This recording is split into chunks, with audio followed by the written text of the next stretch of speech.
number 13576. Identified as bounty hunter Samus Aran. Trilogies don't always end well. Oftentimes the concept loses steam long before the third installment, or the producers simply run out of creative juice. This appeared to be the case with the Metroid Prime franchise. While the first was a groundbreaking achievement, the second lacked the spark that separates elite games from the good ones. Metroid Prime 3 Corruption is finally here, but does it continue the downward slope or ascend?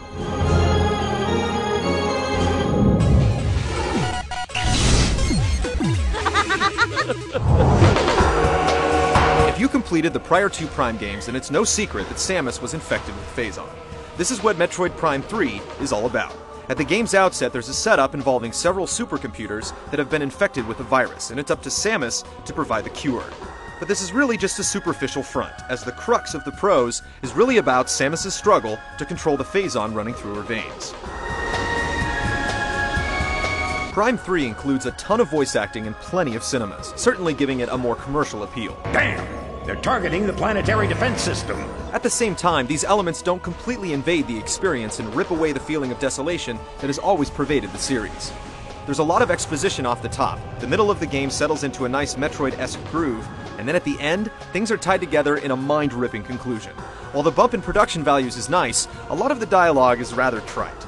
There are a few slight twists and turns, but for the most part, the story is typical Metroid fare. You'll get a much more meaningful experience out of scanning and reading logs than watching the movies.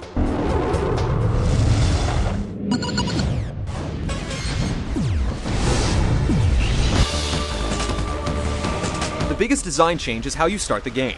Instead of Samus losing all her powers, she's adequately equipped out of the gate. But that doesn't mean that she doesn't finish the game with a plethora of upgrades. Nothing could be farther from the truth. We don't want to ruin anything, but suffice to say that all of her classic abilities, and some brand new ones, are front and center and executed flawlessly. In prior Prime games, Samus would end up collecting a number of different beam types.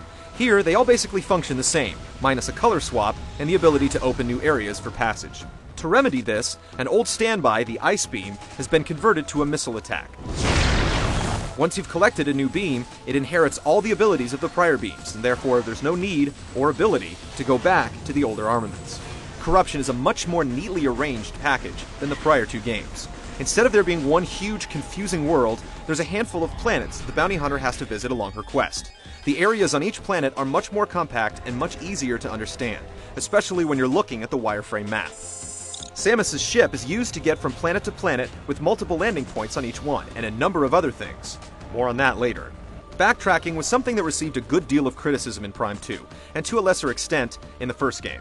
It's definitely present in Corruption, and it wouldn't be a Metroid game without it, but with succinct levels and maps, it struck a near-perfect balance. Where objectives are concerned, they run the gamut, from investigating energy spikes, defeating certain enemies, defending allies, and more. Make sure enough of them make it safely through this area. There's a checkpoint system that's used, allowing you to continue your game from the last significant event instead of starting from the last save point, which helps curb the frustration. The game moves at a breakneck pace the majority of the time, but then at the end, you're forced to go on a pointless scavenger hunt that grinds things to a halt. It's a shame because the 4 or 5 hours leading up to this are some of the greatest moments in gaming ever burned onto a disc. There's little doubt that Metroid Prime 3 has been designed to make it more approachable for the average player.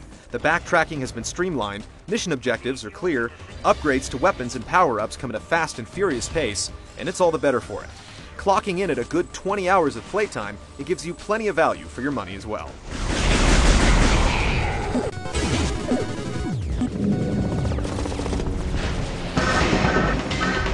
The first Metroid Prime was revolutionary for its lock-on system, and Prime 3 should be viewed in the same light for its targeting. All the promise of sublime first-person controls on the Wii come to fruition here, and simply put, it proves that there's no better control option on any console. You can still lock on to enemies, but you can also fine-tune your aim. The default sensitivity is perfect. You'll be picking off the smallest of enemies from a distance with pinpoint accuracy after just a few minutes of play, and you'll never want to play a shooter with dual analog sticks ever again. It's that good. The one issue is the aiming reticle. Because the game is so colorful and frenetic, it can sometimes blend into the background, making it difficult to line up shots. This aside, the projectile combat is simply incredible. The other Wii-specific controls don't fare quite as well. You'll be doing everything from flipping switches to shaking off enemies, but like a lot of other Wii games, it has problems picking up when the controller is getting closer to or farther away from the screen. It can be annoying, but thankfully, it's not a huge part of the gameplay, and you're never under duress when you're trying to make it work. It wouldn't be a Metroid game without the Morph Ball, and Corruption gives you just enough of Samus's spherical form without going overboard.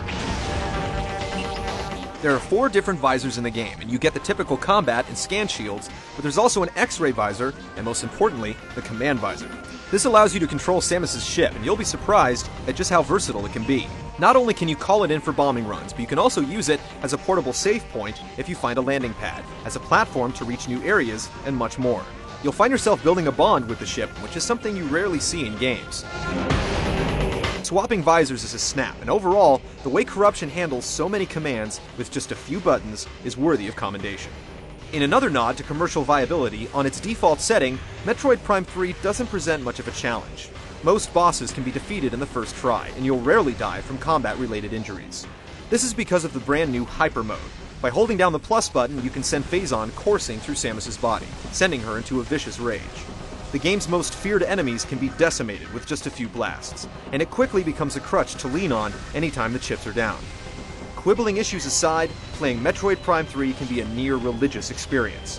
This is one of those games where everything comes together and just clicks. The learning curve is slight, the targeting is razor sharp, and the action is practically non-stop.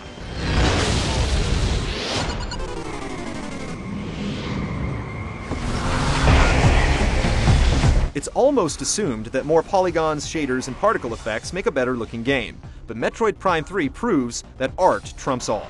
Easily the most visually impressive Wii game, it can hold its own against any title on any other platform. It runs like greased lightning, never pausing or stuttering, despite whipping the poor little Wii's processor into a tizzy. Not to say it's not technically impressive though, it's pushing loads of geometry, all while displaying incredible particles, transparencies, bloom, and much more. It's one of those games that looks better and better the farther you go, motivating you to turn the next corner to view the next breathtaking vista. After a couple hours with Corruption, Nintendo's theory of gameplay over graphics will start to make a whole lot of sense. The original Metroid Prime is one of the highest rated games in existence, but Metroid Prime 3 Corruption is easily superior. It's far less frustrating and more action-packed, while managing to redefine console shooting controls in the process.